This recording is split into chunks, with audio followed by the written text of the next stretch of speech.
Okay, SwimNinja.com out here at Sully Station 2 with Eric Knight, the former coach of Sully Station 2. Eric, could you just kind of walk us through your NVSL history, let everyone know who you are, where you come from? Yeah, I grew up in Virginia Run, and back then, I guess I started in 1991 and swam until I was 13 there. Took a year or two off for reasons I regret.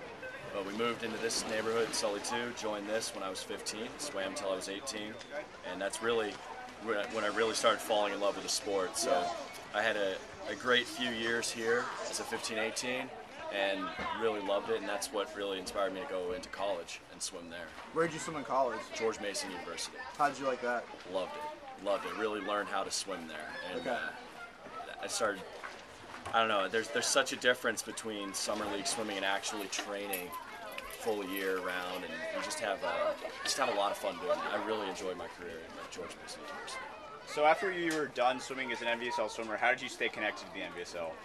Well, the next year I was recruited by Jen Chapman to coach at our rival not our rival, our neighbors, I should say, Sully Station, right down the road. And I coached with her, and she was also a Sully 2 swimmer, so had some Sully 2 coaching Sully Station. And I enjoyed coaching, and then came here and coached here for the past 3 years. All right, now you just talked about Sully, the neighborhood down the street. Yeah. You guys are actually in the same division this year, Sully 2, Sully. Yeah. I mean, I think you're saying families are same pools. Like, what? Can you kind of explain the dynamics a little bit? A lot of crossbreeding. Yes. We're very close. We're about within half a mile, I'd say. Yeah. Everyone goes to the same high school. Everyone goes to the same middle school. Everyone knows everyone.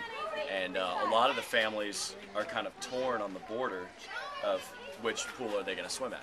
For example, back when I was swimming here, we had the Chapmans swimming here, and then Jen went to coach there, and Jen Tan went over there, and then had some people come over here. So it's just been, we're neighbors. We never have been rivals, and I wouldn't say we're rivals this year.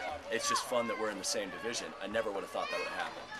Do you see this, if these two teams stay in the same divisions over the years, do you see it turning into a rivalry or more of a friendly? I think it's more friendly because we're all friends, and there's just. I think their assistant coach is Matt Pangman still there. Mm-hmm. Yeah, Pangman's still there, and he just swam with us past 2 years ago. So there's a lot of Sully 2 blood in that pool. Yeah. And it's not going to be a brutal rivalry, much like you would expect. We're mostly friendly, and I think that we could have a really good time. I hope we can coordinate for a skit or something. That would be pretty cool. With the help of Wonder Woman. That there you go. Happen. Yeah, that's one of our mascots. So Sully Station has been in the league for a much longer time than Sully Station 2. Sully Station 2 is a relatively new team to the league. What do you credit the success to for Sully Station 2 over the years and their recent rise? Well, it's hard to say. I think Scott, he's an institution. He's been around for such a long time, and we started to figure it out. When I came here 3 years ago, we kind of changed our approach to taking it a lot less seriously and having a lot more fun. We get the work done in practice, but then everything else is fun and games, and it really has the kids coming back, which a big issue that most teams have is keeping the kids motivated, keeping them coming back the next year.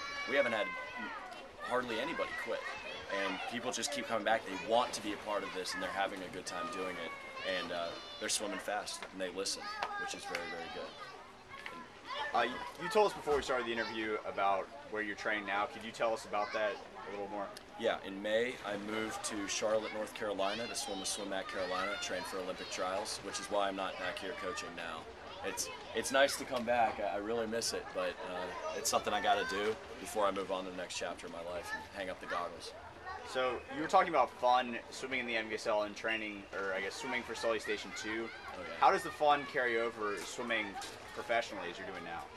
I'm gonna use the words of my roommate now, Davis. A happy Davis is a fast Davis. A happy swimmer is a fast swimmer. So as long as you're getting the work done, if you're having a good time doing it, you don't dread the work. It doesn't become monotonous. It doesn't become boring, and you don't you know, think twice about coming to practice. You actually want to wake up and you want to show up and you want to get better.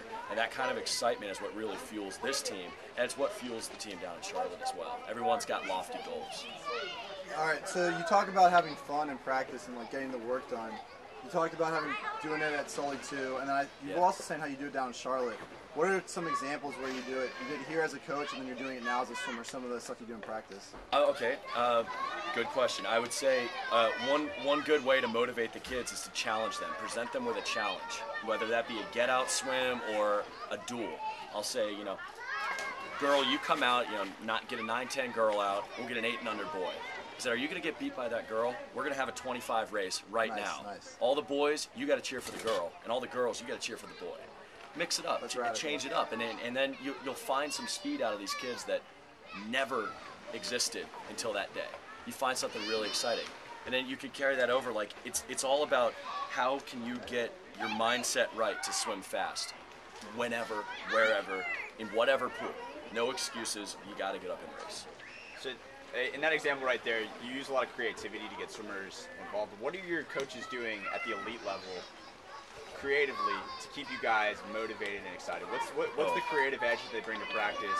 Well, do they use different equipment or stuff like that? Sure. We have several training facilities. One of them has a slide, for example, and one of our warm-ups is we start by running over to the slides. It's a big 50-meter pool, so we'll run over to the slides. You have to climb up the big structure, get up, I guess it's about 20 feet up, and you're running the whole time, so you're going fast, your heart rate's up. Then you slide down the slide, and it goes straight into the deep end. You have to hold your streamline, and you've got to see if you can glide all the way across. But you got to do it quickly because somebody's right behind you.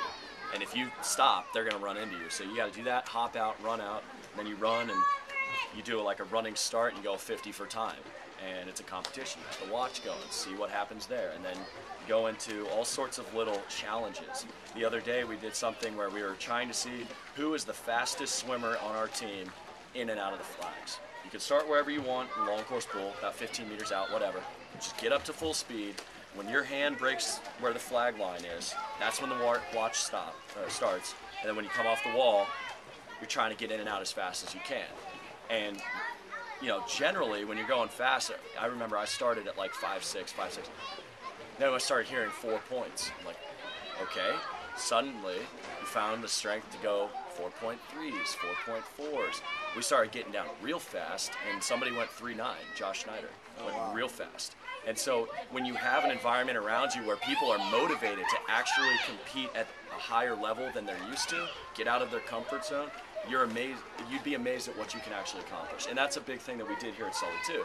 We have kids that are, you know, noticeably smaller in several age groups than other kids in our divisions in the past, and yet they stand up and they race and they get their hand on the wall first, or they get in for that crucial 3rd place as opposed to the 4th. And they're just up and ready to go every day, and they're excited to be here and do it. I think that's been our edge to climb us from Division 12 when I started to 10 to 7, now to 5. Wow. So you mentioned in practice how you guys push each other down in Charlotte. What's it like swimming with guys like Cullen Jones every day? I mean, he's a world-class athlete, Olympian. How does that? I mean, they all are down there. So what's that dynamic like? How do you like it? I love it, and it's really at that point there's a completely different view of the sport, completely different mindset. You know, you think that it would just be brutal to train at that high level, and I won't lie to you, it can be brutal. It's extremely intense, but it's fun, and you're laughing at it, and you look forward to doing it again because, you know, when someone vomits from a set, everybody cheers them on, you know, and then you get a good laugh out of it, and you know you're trying to push through, and you're really doing your best to put forth that effort, and that's why everybody's getting so fast, so strong, and everything. It's really pushing yourself past the limit and keeping it fun. Everybody jokes around, and I don't think there's been a practice that I've gone to where I haven't laughed for several minutes. It's just jokes all the time. So you talk about fun and joking around. Do you think you learned how to do that growing up as you did in the NBSL? Do you think having fun in the pool started then, or do you think this is something that you're just finding now? Sure. I mean, absolutely. I've always tried to have as much fun. I mean, when I was younger, I didn't really have the same kind of environment, so it was intense. You had to race, and we did okay, but we didn't do nearly as well as our team has been doing in the past. And a way we keep things changing it up here is we'll pick random mascots. just toys, like that Wonder Woman toy. I don't know where it went now. I guess I dropped it. But Wonder Woman. We found this toy in the skimmer, and we said, "This is gold." So we had the kids say, "Respect Wonder Woman." They go in for no reason at all. But it's become a rallying cry. I mean, any toys. We had this talking fish. Nobody knows why, but when the kids see it, if that's what we're respecting, if that's what we're cheering for, that's what we're cheering for. And they love it.